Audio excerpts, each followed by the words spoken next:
So my name is Fabrice. I'm originally from the south of France. I've been in marketing for over 12 years now. I've been at SeedLegals for about over a year now. I'm heading up the marketing team. Prior to that, I've worked at two other startups, one Series B FinTech, another one Series A Health Tech. And prior to that, I've worked VC side, agency side, but also on the corporate side, sort of post-IPO stage.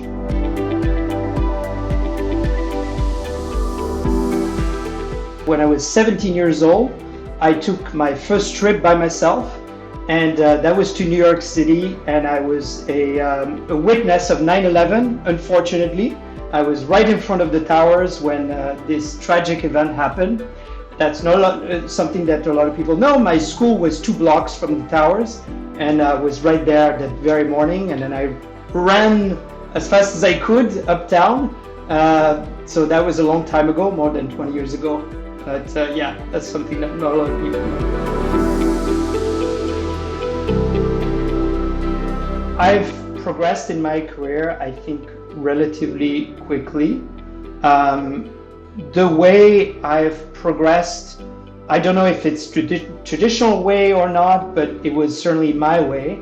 I started out, I would say, very much as a generalist.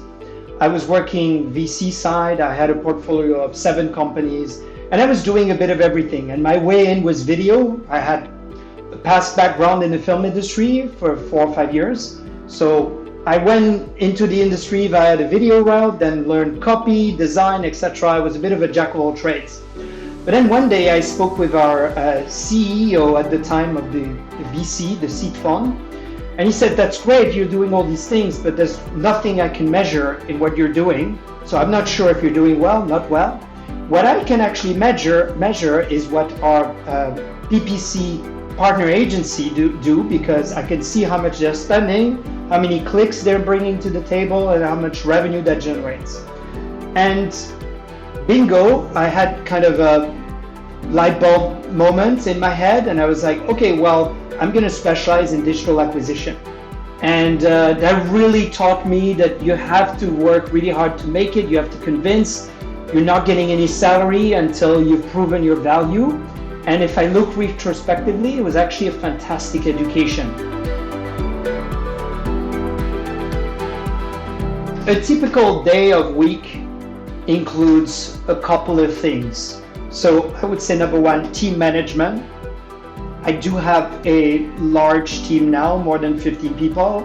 I also oversee the data function.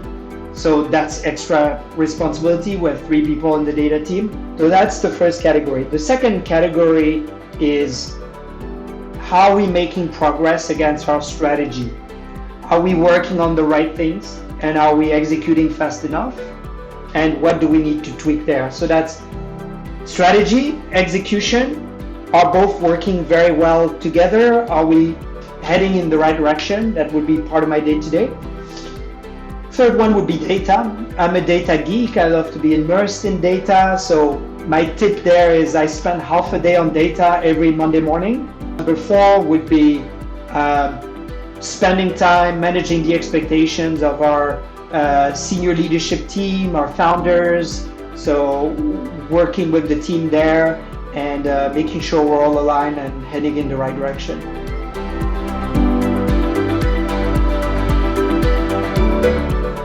When I joined SeedLegals, the team was really lean.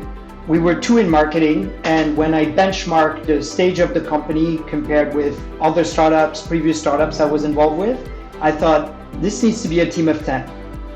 So you have to do 3 things: hands-on, strategy, team, building the team. So how do you do that?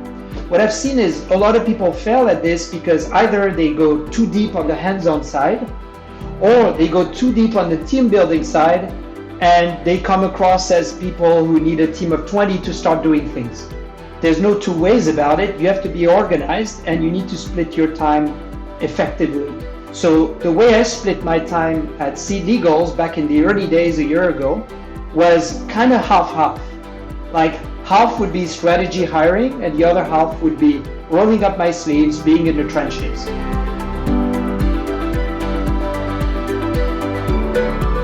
Definitely being data-centric is super important. And that can sound generic, but to me it means knowing very clearly what data you need. Number two, you need to be really good at motivating candidates, prospective candidates. That means, quite simply, what do I do when I get on a recruitment call? I spend half of the call pitching the company, literally. And I talk about the company, the team, the role, I answer any questions. So the flip side is, what do you do once the team members are in your team? Well, you have to be a responsible leader. And to me, being a responsible leader means you need empathy. I'm a big believer in that. You need to have strong listening skills. You need to be a great coach. And you need to really care for the future of your team members. You need to be really good at working well cross-functionally. What that means is, do not spend time blaming, but spend time supporting, spend time being curious, spend time asking questions. There's never any stupid questions. And spend time building win-win relationships. And I think in theory that sounds easy. In practice it's really hard. It takes a tremendous amount of patience. It takes over communication, and it takes strong partnerships, in particular, I would say, as a marketing leader, with sales, product, and data.